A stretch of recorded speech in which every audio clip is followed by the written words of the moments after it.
Well, I'm so blessed today and honored and humbled to have an incredible man of God and one of my dear friends. My children consider him their other father, a godfather. They adore him, and he has been just a vital part of our lives. I have watched him serve valiantly behind the scene, which, if you asked him, he would say that the thing that he aspires to be most is a servant leader. And he does that so well because he's absolutely in love with Jesus. And so, Jim, thank you for being here. Thank you. I'm so grateful. Oh, my goodness. Finally, in your busy schedule, I finally got you Yes. here. Yes, I was able to break free, and I'm very honored. Thank you. Yes. Thank you very much.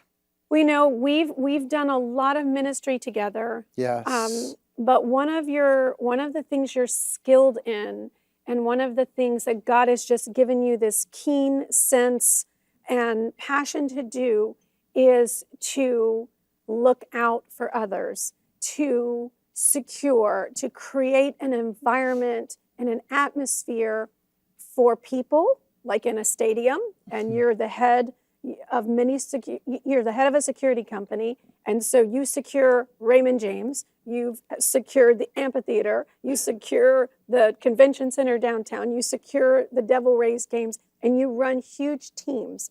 But that's your vocation, but your ministry is, how do we secure sanctuaries, houses of worship, synagogues? How do we secure places so that the enemy cannot run rampant? And that is what your book is about. It is an awesome book, a long time in the making. Yes. Yes. Yes, it has. I think you were pregnant with this for maybe 10 years, right? At least 10 years. Okay, yes. well, the baby has been born. It's called Preparing for the Unthinkable, How to Secure Your Building When an Emergency Happens. And I know that God's called you to go and work with ushers and security teams and pastors and associate pastors and bring awareness and help them. So I just want you to unpack how you got the burden, how this was birthed, and then how it can be so helpful to those that are watching right now going, yeah, we need to implement some of this stuff in this day and age. Well, I've been very blessed my entire life. I started out in the United States Army as a military policeman, so I got a lot of good training there as a military policeman. I obviously went to sniper school. I learned everything I could. I figured whatever I get involved in, I want to learn everything. I figure, well, if I'm going to be a police officer, I need to know this, that, and it. So I took all this training that the military would give me. When I got out, I went into the Department of Corrections. Oh boy. And from there, you get a couple of educations, but I learned there. I became part of their escape and pursuit team, and became, which involved some other trainings. And then from there, I decided to go into the sports and entertainment world. Back then, when I got into it, you didn't need that many people. It wasn't as it is now. Right. Life has changed for everybody. We see the mass shootings all across the nation. Yeah. And so we've put that all together with my training. And like you said, I do secure many venues and do many shows. I mean, I've been blessed. I've done like 10, 15 Super Bowls. So at that level, it's just amazing of the training, the teaching, and the security behind the scenes just for one day. Yeah. And so I've taken all the training that I have developed over the past 30 years, and I'm like, this needs to be done at churches. And at first, I mean, like you said, when we first got together, it was mentioned then, 30 years ago, when we were ministering together, like, security is part of the church. And I thought to myself, that's crazy. Yeah. I didn't believe it at that time. That was pre 9/11. Yes. It was pre attacks so often in public places. And even since then, Jim, all the churches that have had incidences that weren't prepared. Yes, yes. And there's just so simple things that you can do in order to protect yourself and your building.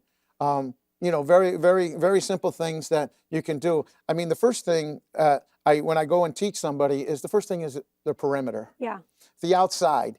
This is where everything's going to take place. So if you don't have greeters outside greeting the people, even though they're watching Right. or parkers parking cars. Yeah. Again, you got another set of eyes with radio communications, because it all starts on the outside. Right. Um, The gatekeepers. exactly. The And that's where watchmen. it all starts. So whoever's coming to do evil is coming from the outside. That's right. And that's why you need to start from there and then work your way in. And then as I go through a building or that, I will set up the different areas inside, from the outside all the way into the inside, into who's sitting in your front row.